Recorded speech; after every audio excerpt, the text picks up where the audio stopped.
about attempts to control. This is about the first emperor of China and his grave. You know, the terracotta warriors that have been dug up. His actual grave has been described by Sima Qian, an early Chinese historian, but it hasn't been. They haven't dug it out yet. They're going to keep it quite sensibly, the Chinese, until they've got the means to preserve it as they dig it out. But one of the things I was playing with was that the Chinese courtiers were constantly trying to get through Taoism, the sort of philosophical religion, which is also the basis, the origin probably of alchemy worldwide. They were all the time trying to give themselves physical immortality, not the immortality of the soul or something, but actually that I would continue to exist.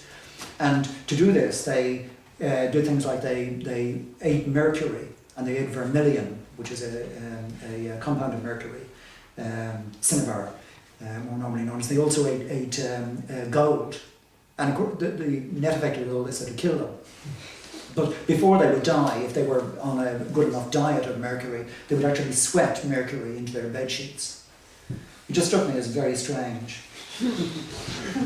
Cold course, and once again this is freezing, this is a river freezing as the overall image. The jaded sun lies low in his walled galaxy, set hard like honey in the stiff cone, with house and planet, tree and shivering peregrine, all subjects under him consepulchred, underfoot and done for, a mere smoke of stars.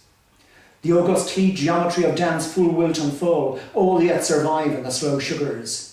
So he now sits throned in dust, holds vestiges and memoranda for his court, whose armies dominate their night, quicksilver courses irrigate. These he thought measures to kill time and grief. Gorged on vermilion, his peers sweated bright death, transfused the rock veins to their own. The sovereign they bolted down still circulates through this enchanted fastness of white sudden stone. And one morning in Cork, I suddenly discovered collage. I was trying to write a poem, and I worked out all the, what I wanted this section to do and that section to do, and I thought, well, I'll use the Japanese renga form, and with the 3 lines, 2 lines, 3 lines, 2 lines. Well, if you don't know, look it up. Link verse renga. It was really, really interesting stuff. Basho, if you know him, the 17th century Japanese poet, was a master of renga. But I wanted to play this 3 lines, 2 lines, 3 lines thing, this alternation. And I also thought of, normally it was done in Japanese by 3 poets coming together. And I like this idea because I wanted to do a sort of a conversational poem with a number of voices coming into it, rather than, once again, I'm getting away from my own single voice. And I thought, the Marvell and Yeats and so on have done, dialogue of body and soul, this sort of thing.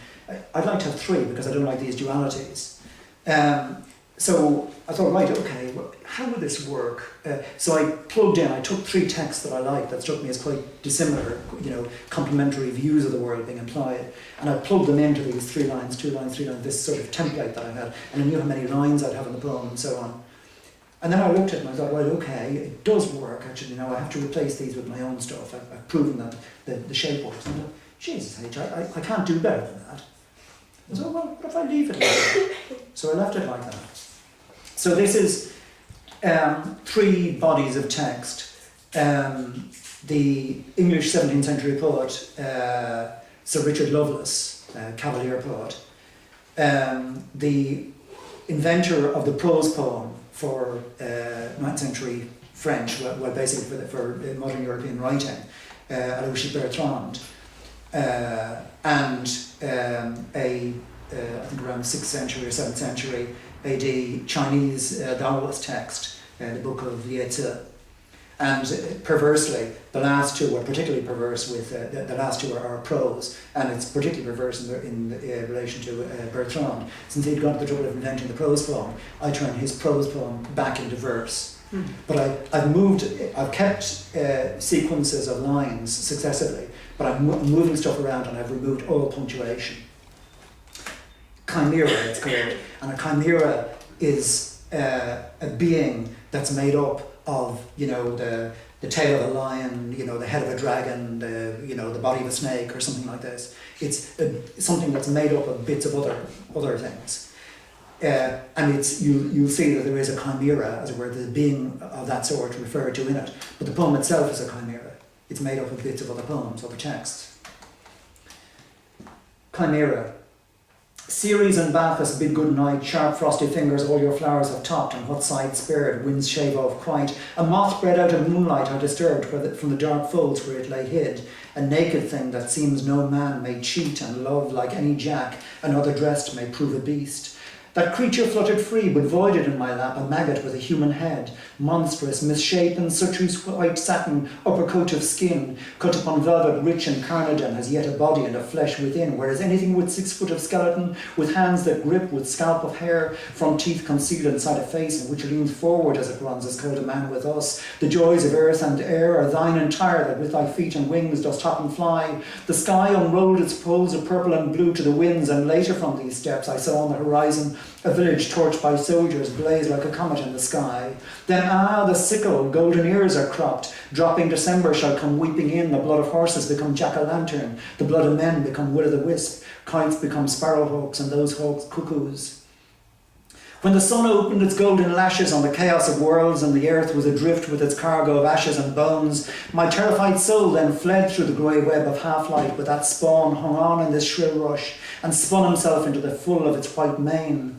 Cuckoos in due course again turn raptor, swallows become oysters, seashells hatch geese. Poor verdant fool, and now green ice, thy joy is large and as lasting as thy perch of grass. Biddest lay in 'gainst winter rain, and poise apes grown of sheep, fish that are rotten fruit, but flies born of roe. Such transformations are souls of the dead, like mountain oaks uprooted by demons, souls of the dead like meadow flowers gathered by angels, sun, sky, earth, man, all had begun, all gone. I cannot tell who loves the skeleton of a poor marmoset, naught but bone, bone. Gee, you're fast. You want to read for a while? I'll take a rest. On different days. Okay, another one on my crusade against angels, called tohu bohu. Tohu bohu is a term in English.